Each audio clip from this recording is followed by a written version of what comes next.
아하수에로 왕이 그의 본토와 바다 손들로 하여금 조공을 바치게 하였더라. 왕의 능력 있는 모든 행적과 모르드게를 높여 존귀하게 한 사적이 메대와 바사 왕들의 일기에 기록되지 아니하였느냐. 유다의 모르드게가 아하수에로 왕의 다음이 되고 유다인 중에 크게 존경받고 그의 허다한 형제에게 사랑을 받고 그의 백성의 이익을 도모하며 그의 모든 종족을 안위하였더라. 아멘. 앉아주시기 바랍니다. 말씀을 위해서 기도하겠습니다. 하나님 아버지, 성령 하나님께서 이 말씀을 우리에게 주셨습니다. 이 말씀을 또 사람을 통해서 기록하신 그 성령 하나님께서 이 시간에 이 말씀을 깨닫게 해주시고 우리 마음판에 이 말씀을 새겨주셔서 우리가 이 말씀에 담긴 하나님의 그 보배로운 진리에 맞게 합당하게 삶을 살아갈 수 있도록 저희들이 이끌어 주시옵소서. 사람의 힘으로 이 말씀을 다 전할 수 없사오니 성령 하나님께서 능력 주시고 듣는 자들에게도 귀한 깨달음과 지혜를 허락해 주시옵소서. 예수님 이름으로 기도합니다. 아멘. 오늘은 마지막으로 에스더서를 강의하는 시간입니다. 5월 중순부터 오늘 8월에 이르기까지 1장부터 10장까지 말씀을 쭉 듣고 또 살피시면서 여러분들이 이 에스더서의 핵심적인 주제를 아마 이미 파악하셨을 거라고 생각을 해요. 이 에스더서의 핵심적인 주제가 무엇입니까? 바로 하나님의 섭리죠. 그동안 우리는 하나님의 섭리로 이 페르시아 제국 안에서 유배 생활, 포로 생활을 하고 있는 유다인들이 보호를 받고 또 죽음의 위기에서 건짐받는 이야기를 살펴봤습니다. 그것을 가능하게 했던 게 보이지 않지만 확실한 하나님의 손길이었죠. 처음에 와스티가 왕비였지만 그 와스티가 자리를 잃고 에스더가 그 자리에 앉게 된 것부터 시작해서 하만이 제비를 뽑았는데 11월 달 뒤에 날짜가 나온 것, 그리고 왕이 갑자기 잠이 안 와서 궁중일기를 읽어서 모르드게의 공적을 발견한 것, 그리고 하만이 모르드게를 죽이기 위해서 나무를 세웠지만 거기에 자신이 매달리게 된 것, 그리고 그 자리에 하만의 자리에 모르드게가 총리로 세워진 것, 그 모든 것들이 사실 하나님의 섭리로 이루어지게 된 것입니다. 인간이 써내려간 역사처럼 보일 수 있지만 그 뒤에는 그 인간을 연필로 삼아서 하나님께서 그 인간을 도구로 삼아서 기록하신 섭리의 역사라는 것을 우리가 분명히 알 수가 있어요. 이제 우리는 에스더서의 이 마지막 부분에 이르렀습니다. 이 마지막 부분에 우리가 생각해 보고자 하는 것은 하나님의 섭리가 쭉 이어지면서 그 섭리의 목적이 무엇인가, 쭉 다다른 그 섭리의 결론이 무엇인가를 우리가 살펴보고자 해요. 웨스트민스터 소요리 문답을 보면은 섭리란 하나님께서 그의 거룩하심과 지혜와 능력으로 그의 백성들을, 만물을 통치하시고 보존하시는 것인데, 그 섭리의 활동을 무엇을 위해서 하셨는가, 그것을 오늘 말씀을 통해서 우리가 알아볼 수가 있습니다. 오늘 말씀 굉장히 짧죠. 3절밖에 되지 않아서 아마 오랫동안 서 있지 않아서 좋았던 분들이 계셨을 것 같아요. 근데 한편으로는 설교자 입장에서는 이 짧은 말씀 속에서 내가 어떤 설교를 할 수 있을까 굉장히 많은 고민을 했는데 성령께서 지혜를 주셔서 이 안에도, 짧은 말씀 안에도 귀중한 진리의 말씀이 있다는 것을 발견했습니다. 3절밖에 되지 않지만 이 3절의 핵심적인 내용을 보면은 3절에 그 핵심이 담겨 있어요. 유다인 모르드게가 아하수에로 왕의 다음이 되고 유다인 중에 크게 존경받고 그의 허다한 형제에게 사랑을 받고 그의 백성의 이익을 도모하며 그의 모든 종족을 안위하였더라. 모르드게가 유다인들의 많은 존경과 사랑을 받았습니다. 그런데 존경과 사랑을 받은 이유가 무엇인가 하니 모르드게가 총리가 되어서 잘 통치했다는 거예요. 그의 영향력을 잘 발휘했다는 것입니다. 여기 보시면은 안위했다라고 말이 나오고 있습니다. 안위하였다는 말이 좀 어렵게 생각될 수도 있지만 쉽게 풀어서 말하면 평안하게 했다는 거예요. 모르드게가 총리가 되어서 백성들을 평안하게 했다. 다시 말하면 하나님께서 모르드게라는 도구를 사용하셔서 백성들을 평안하게 했다는 것입니다. 근데 이 평안이라고 생각할 때 우리가 상상하는 이미지, 떠오르는 이미지가 있을 거예요.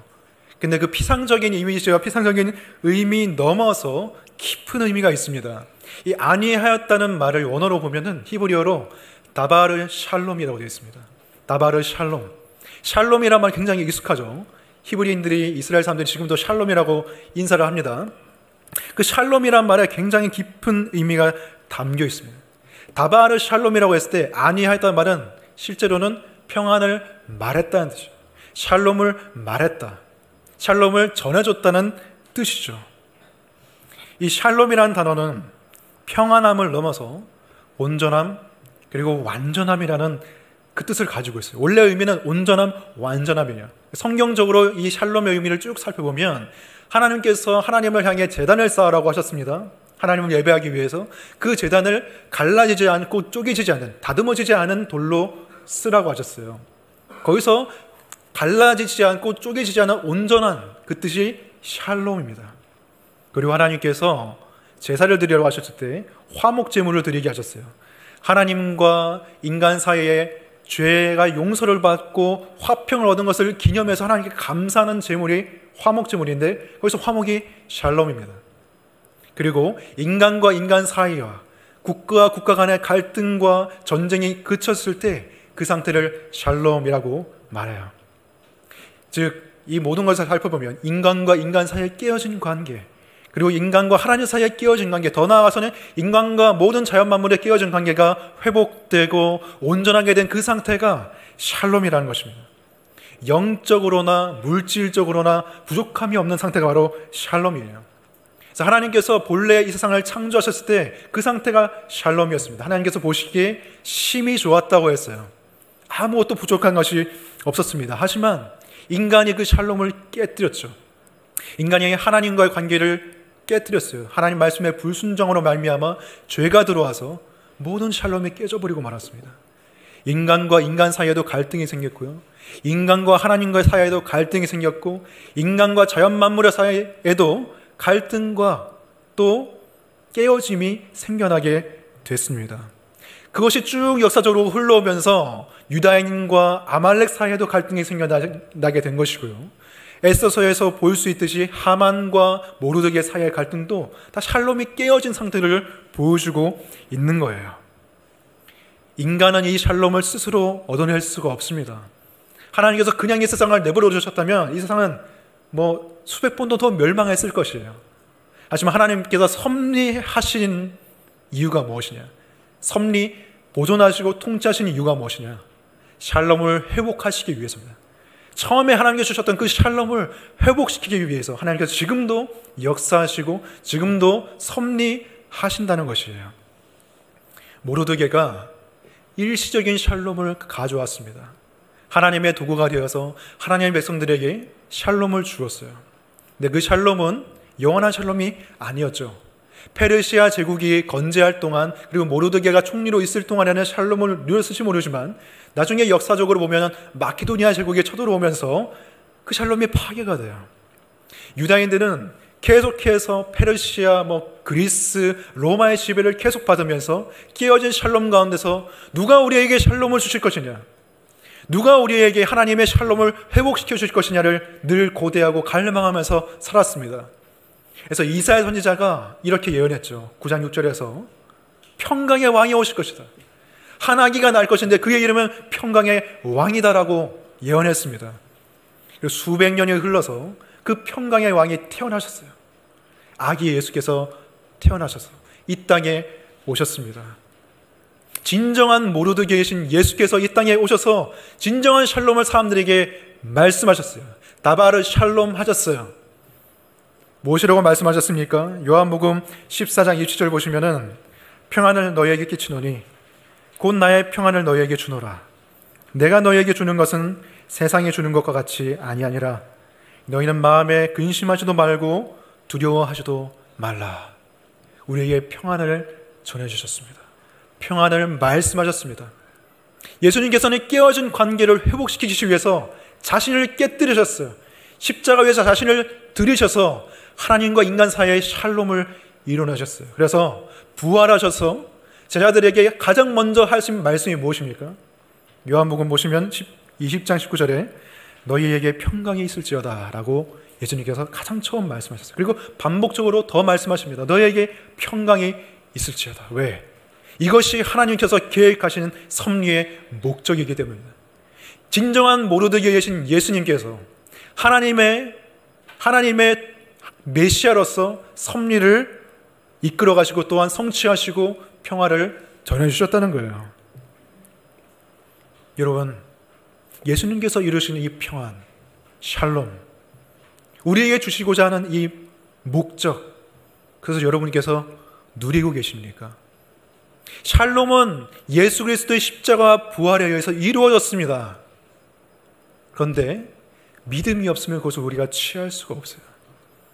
예수 그리스도께서 믿는 자에게 말씀하셨습니다. 믿는 자에게 평안이 있을 것이다.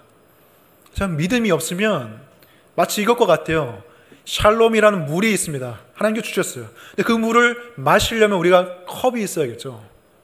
하나님께서 주시지만 믿음이라는 컵이 없으면 우리가 마시지를 못해요. 우리에게 믿음이 필요합니다. 어떤 믿음이 필요한가? 어떤 믿음이 있어야 우리가 이 샬롬을 누리고 또한 회복하는 삶을 살아갈 수가 있는가? 크게 세 가지를 살펴보겠습니다. 첫 번째는 하나님의 통치를 믿는 믿음입니다. 두 번째는 염려를 맡기는 믿음. 세 번째는 공동체와 함께하는 믿음입니다. 첫 번째, 하나님의 통치에 대한 믿음이 필요합니다. 1절을 보시면 아하수에로 왕이 그의 본토와 바다 섬에 이르기까지 조공을 바치게 했다는 내용이 나와요. 그런데 이 내용이 아하수에로의 권세와 그 영광을 이렇게 나타내고 부각시키고 있는 그 내용인데 1장 1절과 굉장히 비슷해요. 에서가 처음 시작할 때 1장 1절을 보시면은 이 일은 아하수에로 왕 때에 있었던 일이니 아하수에로는 인도로부터 구스까지 127지방을 다스리는 왕이라 라고 나와 있습니다. 1장 1절에서도 아하수에로가 다스리는 그 영토가 얼마나 광대한지, 인도로부터 구스까지 또 바다의 섬들까지 그 모든 광대한 영토를 다스리는 제국의 왕이 아하수에로다라는 것을 1장에서 보여주고 있습니다.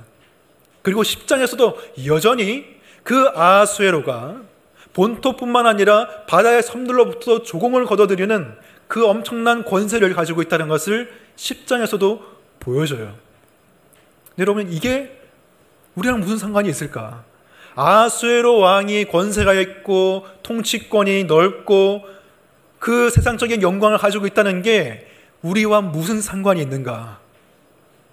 에스더서는 역설적으로 이것을 통해서 하나님의 다스리심을 보여주고 있습니다. 1장에서도 아하수에로 왕의 권세가 나오고 10장에서도 아하수에로 왕의 권세가 나와요. 여전히 이방 땅에서 이방 왕이 유다인들을 다스리고 있습니다. 통치하고 있어요. 하지만 달라진 것이 있죠. 모르드게가 총리가 됐죠. 유다인들이 죽음에서 구원됐죠. 그것은 무엇입니까? 하나님께서 다스리고 계신다는 거예요.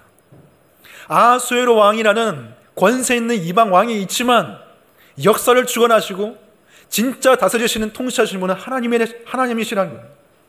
아하수에로 왕이 권세를 가지고 하려고 했던 일이 1장부터 쭉 있었지만 어느 하나 이루어진 게 없어요. 아하수에로 왕이 자기 부인을 데려와서 밀을 뽐내라고 했습니다. 하지만 부인이 거절했어요. 좌절냈어요. 아하수에로 왕이 하만을 총리에 앉히려고 했습니다. 앉혔습니다. 하지만 결국은 누가 그 자리에 앉았습니까? 모르드게가 앉았습니다. 아하수에로 왕이 자신의 권세로 왕의 인장을 찍어서 조서를 반포했습니다. 유다인들을 다 죽일 수 있다고. 하지만 새로운 조서가 반포됐죠. 아하수에로 왕의 계획은 철저하게 실패했습니다. 대신 하나님의 계획과 하나님의 섭리가 철저하게 이루어지고 있는 것을 우리는 에스더서를 통해서 분명히 볼 수가 있어요. 여러분, 에스더서는 굉장히 현실적인 책입니다. 어떤 사람들은 비현실적이라고 말해요. 왜? 너무 우연히 겹쳐서 드라마틱한 이야기가 전개되니까. 믿음이 없이 보면은 이거는 그냥 소설책이에요. 믿음이 없이 보면 우연과 우연이 겹친 것입니다. 그리고 더군다나 에스더서는 1장부터 10장까지 하나님의 이름이 한 번도 언급되지 않았어요. 믿음이 없이 보면은 이거는 인간이 다 이루어낸 거예요. 하지만 믿음의 눈을 가지고 보세요. 하나님의 지문이 다 묻어 있어요. 행간마다 하나님의 섭리가 역사하고 있다는 것을 우리가 알 수가 있습니다. 믿음의 눈으로 보면, 믿음이 없이 보면 아하수에로 왕만 보여요. 1장부터 10장까지, 1장에서도 아하수에로 왕이 위대하다, 아하수에로 왕이 다스린다. 하지만 믿음의 눈으로 보면 실제로는 하나님이 왕이시고 하나님이 다스리시고 하나님이 통치하신다는 것을 우리는 분명히 알 수가 있습니다. 하나님이 통치하십니다. 이것을 믿을 때 우리는 샬롬을 누릴 수가 있어요. 세상을 살아갈 때 세상의 힘이 아하수에로 왕처럼 그것밖에 우리는 안 보여요. 우리가 직접적으로 하나님의 손길을 보지는 못하잖아요. 우리의 눈이 하나님을 볼 수가 없습니다. 에스더서에 하나님의 이름이 안 나와 있는 것처럼 우리가 직접적으로 볼 수 있는 것은 뭐 돈의 힘, 명예의 힘, 인맥의 힘, 미모의 힘, 뭐 여러 가지 것들이 될 수가 있겠죠. 근데 그러한 것들이 결국엔 다 힘을 잃어요. 그러한 것들은 일시적인 통치권만 가지고 있을 뿐입니다. 가짜 왕이에요. 가짜 통치권을 가지고 있어요. 우리는 영원의 시각으로 봐야 됩니다. 존 웨슬리가 이렇게 말했어요. 나는 무엇을 어떤 것의 가치를 평가하든지 그것이 영원 안에서 어떤 가치가 있는지를 본다. 돈, 인맥, 뭐 건강, 외모의 힘, 학벌의 힘, 일시적으로 영향을 미칠 수 있고 일시적으로 이 세상을 다스리는 것처럼 보일 수가 있어요. 영원의 관점으로, 여러분 영원히 사는 존재들이잖아요. 우리는 영원한 하나님의 역사 가운데 있는 존재들이기 때문에 영원의 관점으로 믿음의 눈으로 바라볼 때는 하나님이 통치하십니다. 이것을 믿을 때 여러분이 샬롬을 누릴 수가 있는 것이에요. 두 번째로는 염려를 맡기는 믿음이 필요합니다. 샬롬을 누리기 위해서는 염려를 맡기는 믿음이 필요한데 샬롬, 평강, 평안 이 많은 말들의 반대말이 무엇일까요? 성경에서 평안의 반대말을 우리가 쉽게 찾을 수가 있는데 우리가 아까 살펴본 요한복음 14장 27절을 다시 보시면 예수님께서 평안을 주겠다고 말씀하시면서 뭐라고 말씀하십니까? 너희는 마음에 근심하지도 말고 두려워하지도 말라. 마음의 근심, 마음의 두려움 이것이 평안의 반대말로 나오고 있어요. 예수님만큼 평강에 대해서 또 많이 말씀하신 훌륭한 분이 계신데 그분이 사도 바울이죠. 사도 바울은 서신서를 쓸 때마다 항상 너희에게 은혜와 평강이 있을지어다 이 말을 반복적으로 했습니다. 사도 바울의 거의 모든 서신에 이 말이 다 써 있습니다. 사도 바울은 그 평강이 너에게 있을지어다라고 말했고 그 평강을 누리기 위해서 우리에게 필요한 것이 무엇인지를 말해주고 있는데요. 빌립보서 4장 6절 7절을 보시면 아무것도 염려하지 말고 다만 모든 일에 기도와 간구로 너희 구할 것을 감사함으로 하나님께 아뢰라. 그리하면 모든 지각에 뛰어난 하나님의 평강이 그리스도 예수 안에서 너희 마음과 생각을 지키시리라. 평강 그리고 반대말로 염려가 나옵니다. 염려가 우리의 마음과 생각을 공격해서 평강을 샬롬을 잃어버리게 만든다는 것이에요. 이 우리의 평강을 공격하는 주된 적인 염려는 어디서 생기는 것일까요? 이것은 아이러니하게도 우리가 평강을 너무나 갈구하고 있기 때문에 생기는 것입니다. 내가 평안했으면 좋겠다는 그 갈망 때문에 오히려 우리 안에 염려가 생기는 거예요. 근데 우리가 꿈꾸는 평안, 우리가 가지고자 이루고자 하는 평안은 가짜 평안일 때가 너무나 많아요. 사람들이 생각하는 거 보면은 내가 직장에만 들어갈 수 있으면 참 평안할 텐데 근데 직장에 들어오고 나가면 이 직장을 때려칠 수만 있으면 내가 평안할 텐데 내가 결혼만 할 수 있으면 참 평안할 텐데 근데 나중에는 이혼만 할 수 있으면 참 평안할 텐데 아이를 가질 수 있으면 참 평안할 텐데 근데 일시적으로 이런 생각이 들 수 있어요. 이 아이 속속이는 이 아이만 없으면 내가 더 평안할 텐데 무엇입니까? 가짜 평안을 상정해 놓고 그 평안을 얻기 위해서 애쓰고 몸부림치고 있는 거예요. 그 갈망이 평안을 향한 갈망이 오히려 우리를 염려의 구덩이로 빠뜨리고 샬롬을 잃어버리게 만든다는 것입니다. 여러분 사도 바울은 무엇을 말하고 있습니까? 진짜 평강을 얻는 길은 무엇인가? 아무것도 염려하지 말고 다만 모든 일에 기도와 간구로 너희 구할 것을 감사함으로 하나님께 아뢰라고 말하고 있습니다. 여기서 우리가 염려가 생기면 일단 기도하라고 말하고 있고 기도할 때 우리가 원하고 필요한 것을 구하라고 말하고 있어요. 그걸 금지하는 게 아닙니다. 필요한 게 있냐? 원하는 게 있냐? 그럼 구해라. 근데 구하는 동시에 감사하라고 말하고 있습니다. 보통 우리가 언제 감사합니까? 구한 것이 주어졌을 때, 기도한 것이 응답됐을 때 감사하죠. 그래서 어떤 사람들은 이 말씀을 이렇게 해석합니다. 하나님, 제가 구하기 전에도 하나님 이미 주신 것을 믿습니다. 제가 구한 대로 하나님께 주실 줄을 믿습니다 하고 감사를 해요. 사실 그런 말이 아니라, 구하면서 또한 감사라는 말은 우리가 구할 수 있습니다. 우리가 계획하고 바라는 것을 구할 수 있습니다. 하지만 동시에 하나님께서 가장 좋은 것을 주실 거라는 그 믿음으로 감사라는 것입니다.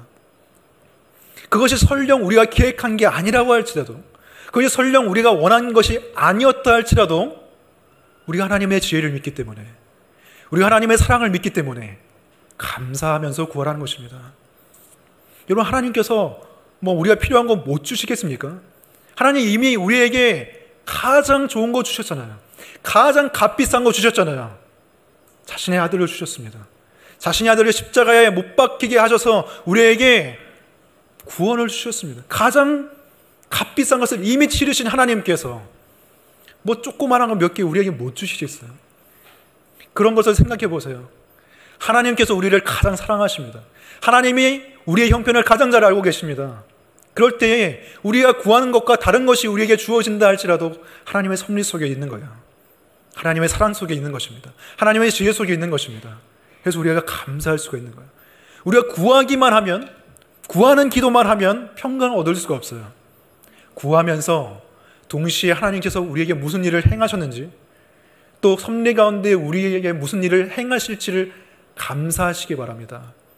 그러면 하나님의 평강이, 우리의 지식을 뛰어넘는 하나님의 평강이 우리의 마음과 생각을 지키신다고 말하고 있어요.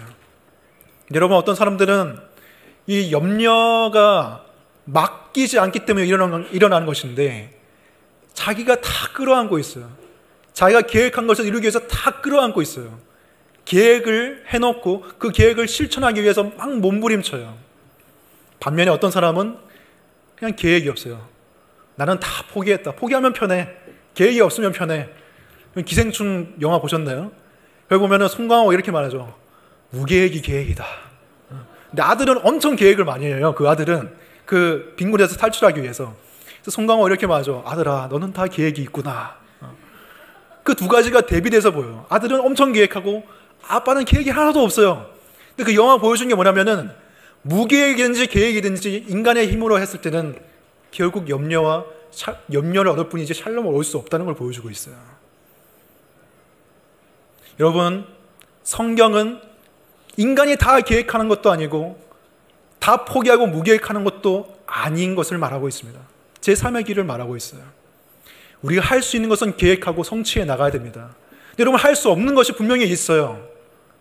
내 손을 떠난 것, 미래의 일들, 하나님께 맡겨야만 되는 일들이 있습니다. 그 일들은 하나님께 맡겨야 돼요. 그걸 끙끙 내가 끌어안고 내가 뭔가를 해보려고 하면 염려만 쌓일 뿐이에요. 하나님께 맡겨드릴 것은 맡겨 놓으세요. 그래야만 우리는 샬롬을 얻을 수가 있습니다. 라이놀드 니버라는 기독교 신학자이자 윤리학자가 이렇게 기도했습니다. 평안을 비는 기도라고 있어요. 그 기도를 이렇게 했습니다. 하나님, 제가 바꿀 수 있는 것은 바꿀 수 있는 용기를 주옵소서. 그리고 제가 바꿀 수 없는 것은 받아들일 수 있는 평온함을 주시옵소서. 그리고 마지막으로 이 두 가지를 분별할 수 있는 지혜를 주옵소서라고 기도했습니다. 내가 해야 하는 일이 있습니다. 최선을 다해서 하세요. 하지만 하나님께 맡길 부분이 있습니다. 하나님께 다 맡기고 내가 해야 될 부분에 최선을 다하는 것이 크리스천의 삶입니다. 여러분, 우리가 어떻게 맡길 수 있습니까? 맡기는 게 그냥 생각으로 그냥 맡기면 되겠지 이렇게 하면 맡겨집니까? 생각만 하면 우리에게 평온이 오나요? 기도해야죠. 기도하라고 말하고 있습니다. 염려가 오면 기도하라고 바울은 말하고 있습니다. 많은 사람들이 삶 속에서 기도의 삶이 무너져 있어요. 기도할 시간에 그냥 내가 스스로 해결하고 내가 스스로 문제를 끌어안고 끙끙 앓다 보면 평온이 주어질 거라고 착각하고 기도하지 않아요. 맡겨야만 해결될 수 있는데 맡기지 않아요. 기도하지 않습니다. 기도하기 사실 힘들죠. 혼자서 방해되는 것도 많고, 그리고 우리를 공격하는 것도 많아요. 기도하지 못하도록. 그래서 사실 기도해야 된다고 말하지만 어떤 사람들이 이렇게 말하죠. 저는 따로 시간 내서 기도를 안 해도요, 그냥 산책하면서 하나님 저 오늘 뭐 했고요, 하나님 내일 뭐 할 거고요, 하나님 저를 구해주시고 잘 도와주세요, 이렇게 그냥 하나님께 그냥 일상 속에서 저는 화살 기도도 날리고 대화하듯이 그냥 하나님 생각을 해요. 그게 기도 아닙니까? 안 하는 것보다 낫죠. 그렇게 기도하는 것도 좋은 것입니다. 하지만 우리가 한번 생각해 볼까요?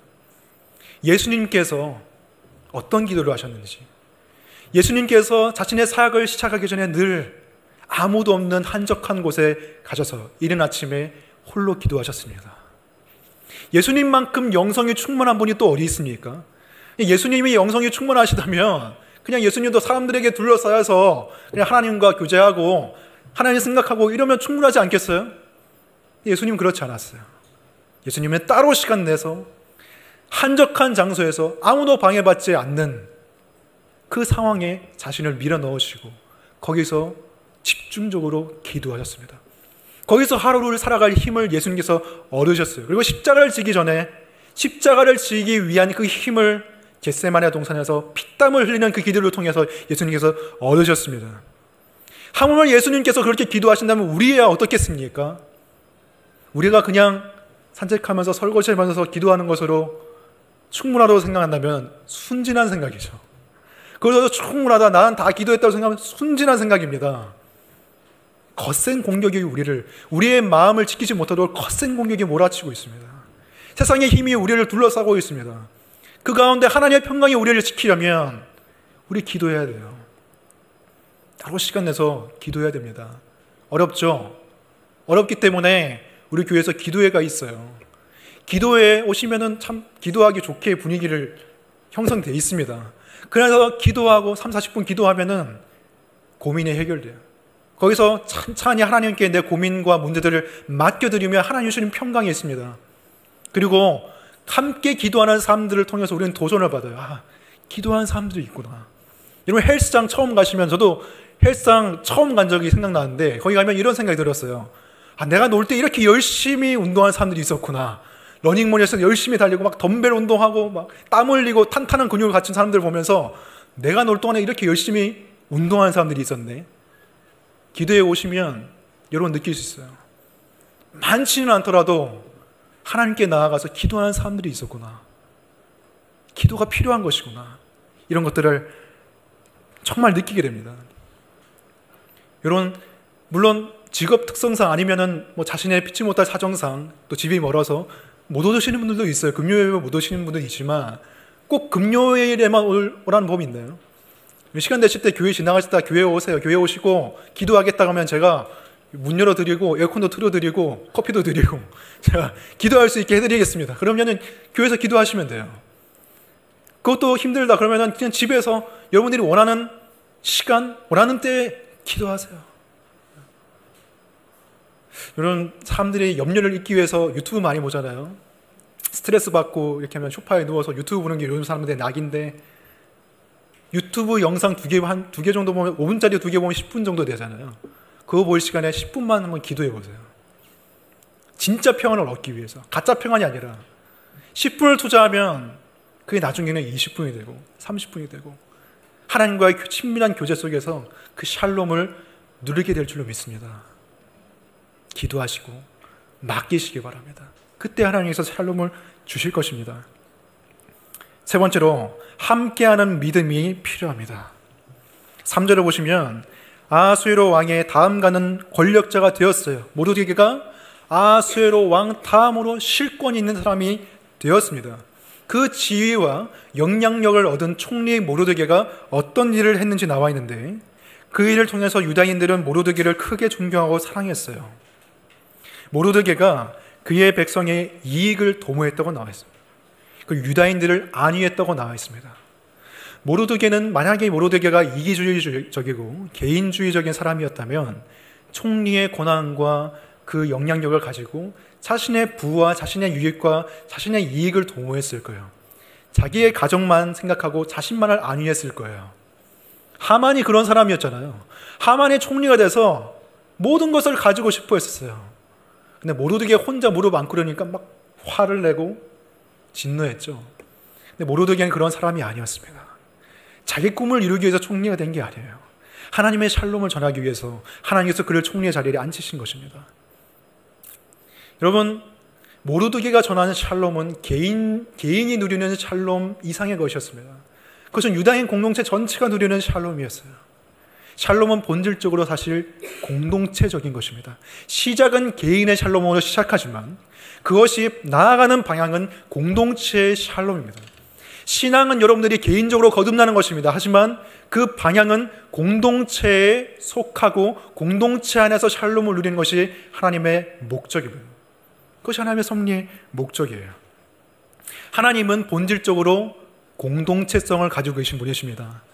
하나님은 삼위일체로 계신 분이시죠. 성부, 성자, 성령 하나님께서 영원 전부터, 태초 전부터 공동체를 이루고 계셨어요. 성부, 성자, 성령 하나님께서 영원한 연합 가운데 서로의 이익을 도모하고 서로 사랑하시면서 공동체로 계셨습니다. 하나님께서 공동체로 계시는 분이시고 하나님의 형상으로 지음받은 인간이 공동체성을 필연적으로 가지고 있어요. 그래서 하나님께서 아담을 창조하시고 아담을 보시면서 이렇게 말씀하셨죠. 혼자 있는 것이 좋지 않다. 이것은 꼭 싱글로 사는 삶이 좋지 않다 이게 아니고 결혼해라 그런 말이 아니고 공동체성을 가지고 있다는 거예요. 인간이 공동체 안에서만 진정한 샬롬을 누릴 수 있는 존재가 인간이라는 것입니다. 그런데 우리 사회를 보시면 점점 그 공동체성을 상실해 나가는 방향으로 나아가고 있어요. 나 홀로 문화가 급속도로 번지고 있습니다. 나는 다른 사람들이랑 같이 밥 먹는 거 싫어. 속도 맞춰줘야 되지. 내가 원하는 메뉴 못 고르지. 혼밥할래. 나는 다른 사람들이랑 같이 노래방 가는 거 싫어. 막 예약 뺏기지. 막 다른 사람 노래 들어줘야 되지. 나는 혼자서 실컷 노래 부를 거야. 혼자 노래방 간다고.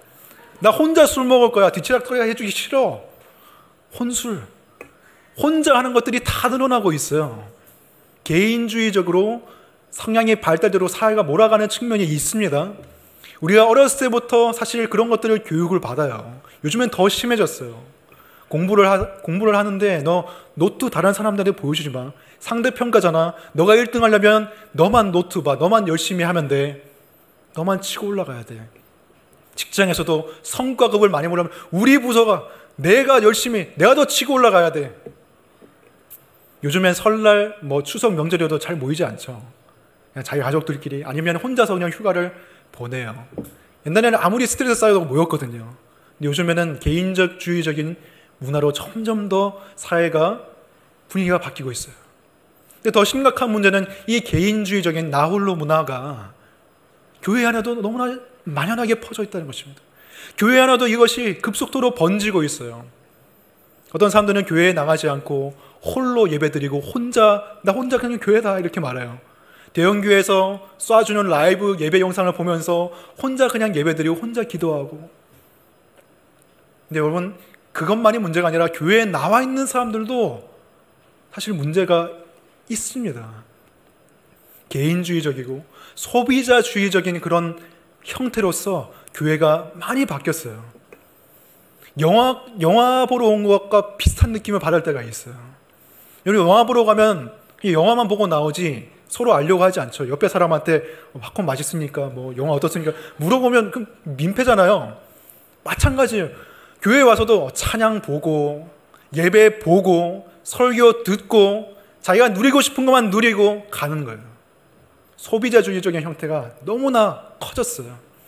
내가 섬김을 받을 뿐이지 내가 공동체의 어떤 문제점이나 필요가 보이면 내가 섬기려고 하잖아요.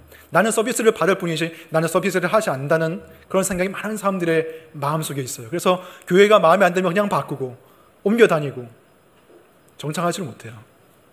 서비스를 받고자 하는 마음만 있기 때문에. 여러분, 교회는 원래 이러한 공동체가 아닙니다. 하나님께서 신약의 교회를 처음 세우셨을 때, 오순절 성령이 강림했을 때 그 교회의 모습을 한번 생각해 보세요. 성령의 충만한 교회의 모습이 무엇이었습니까? 방언하는 교회 그것이 아니라 그것도 일부지만 정말로 더 집중하고 있는 것은 그 교회의 모습, 성령 충만하면서 샬롬이 임한 모습. 사도행전 2장 보시면은 믿는 사람이 다 함께 있어 모든 물건을 서로 통용하고 또 재산과 소유를 팔아 각 사람의 필요를 따라 나눠주며라고 되어 있습니다. 믿는 사람이 다 함께 있다고 나와 있어요. 각자 개개인별로 알아서 신앙생활 하는 게 아니라 믿는 사람이 다 함께 있어. 모든 물건을 서로 통용하고 재산과 소유를 팔아서 필요를 따라 나눴습니다. 어떤 사람이 이 모습을 보고 이건 공산주의 아니야 이렇게 말합니다. 공산주의 아니야? 공산주의가 아니에요. 공산주의는 나라에서 정해가지고 일률적으로 분배하는 거예요. 억지로 분배시키는 거예요. 근데 이 모습은 억지로 분배시킨 모습이 아니었어요. 성령이 충만하고 예수 그리스도의 사랑이 충만하고 샬롬이 충만한 상태에서 누가 필요한 부분이 있는지, 누가 지금 어떤 부분이 부족한지를 보고 자신의 것을 나눠줬다는 거예요. 필요에 따라서 나눠줬다는 것입니다. 이것이 샬롬이 임한 공동체의 모습입니다. 물질적으로 보살펴줄 뿐만 아니라 영적으로도 서로를 보살펴주는 공동체가 바로 교회입니다. 우리 카벤터 교회가 이런 공동체가 되기를 소망합니다. 우리 카벤터 교회를 향하신 하나님의 뜻도 여기에 있다고 생각합니다. 샬롬이 충만한 공동체. 여러분, 아직 교회에 등록하지 않은 분들이 계실 수도 있습니다. 그런 분들은 꼭 교회에 속하셔서 의미 있는 공동체의 그 관계를 맺어 나가시기 바랍니다. 꼭 그것이 우리 카베나트 교회가 아니라고 할지라도 여러분들이 정말 후회 없이 공동체에 속할 수 있는 그런 교회에서 등록하셔서 일원이 되시고 거기서 섬겨 나가시기 바랍니다. 그리고 카베나트 교회에 이미 등록하신 여러분들, 이 교회는 여러분들이 함께 만들어가는 공동체의 교회입니다. 가족입니다. 그냥 섬김을 받고자 하는 마음만 있으면 공동체는 될 수가 없습니다. 개인적인 샬롬을 얻었다면 그것이 공동체의 샬롬으로 확산되도록 우리가 필요를 각자가 채워줘야 되는 그러한 사명을 띠고 있습니다. 여러분, 우리 교회 케어그룹이라는 제도가 있죠. 서로 돌보라는 의미에서 케어그룹이라는 이름을 붙이고 있습니다. 우리 교회의 모든 사람을 여러분들이 다 알기는 힘들 거예요. 모든 사람을 한 번에 다 가족으로 여기는 힘들 거예요. 하지만 여러분들이 한 학기 동안 속한 그 케어그룹이 여러분의 가족이라고 생각하시기 바랍니다. 그래서 한 사람 한 사람 사귀어나가고 알아나가시다 보면은 어느새 주위에 너무나 소중한 사람들이 여러분 옆에 계시다는 걸 알게 될 거예요. 그리고 감사가 넘칠 거예요.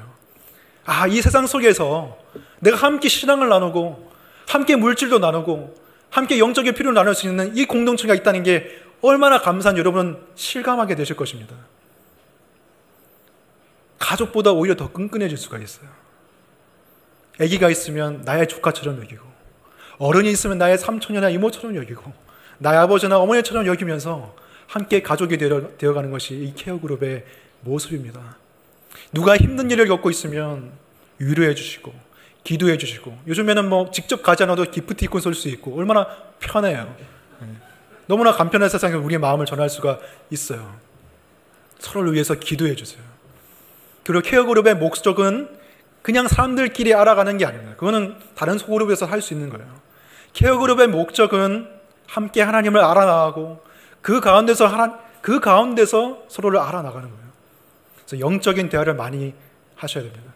기도 제목이 무엇인지, 성경을 읽고 깨달은 것이 무엇인지, 하나님이 어떤 분이신지, 내게 어떤 일을 행하셨는지, 내가 어떻게 신앙생활을 시작하게 됐는지, 기타 등등 영적인 대화를 많이 나누다 보면 영적으로 끈끈해지는 것을 느낄 수가 있어요. 그리고 서로를 위해서 기도해 주시기 바랍니다. 기도하실 때 어떻게 기도할지 모르겠다면 일단 기도 제목 듣고 기도하시겠지만, 어떻게 기도할지 모르겠다면 주기도문을 사용해서 기도하시면 됩니다. 흥미로운 것은 주기도문에 나에 대한 기도는 없다는 거예요. 제 아들이 예수님께 물었습니다. 우리가 어떻게 기도를 해야겠습니까? 기도를 가르쳐 주셔서. 예수님이 기도를 가르쳐 주셨습니다. 근데 그 기도에는 나에 대한 기도가 없어요. 하나님의 이름이 거룩히 여김을 받는 것, 하나님의 나라가 임하고 하나님의 뜻이 이루어지는 것, 그리고 그 다음부터는 우리에게 일용할 양식을 주옵소서, 우리의 죄를 용서하여 주소서, 우리를 시험에 들게 하지 마옵소서. 다 우리에 관한 것입니다. 하나하나 생각하시면서 우리에게 일용할 양식을 주옵소서. 지금 내 주위에 우리 교회 공동체 안에 케어그룹 안에 육적으로나 영적인 빈곤함을 겪고 있는 사람이 있는가? 그 사람이 오늘날 일용할 영적인 육적인 꼴을 얻을 수 있도록 기도해 주시고, 그리고 시험에 들지 않도록 다만 악에서 구할 수 있도록 우리가 함께 시험에서 건진받을 수 있도록 기도해 주세요. 시험에 든 자들을 위해서, 그리고 시험에 들 것 같은 자들을 위해서. 결국 이것이 하나님의 목적입니다. 나를 넘어서서, 나의 개인적인 샬롬을 넘어서 함께 공동체를 향해 나아가는 것이 여러분의 삶에 진정한 충만한 샬롬을 주게 될 것입니다. 이제 말씀을 정리하겠습니다.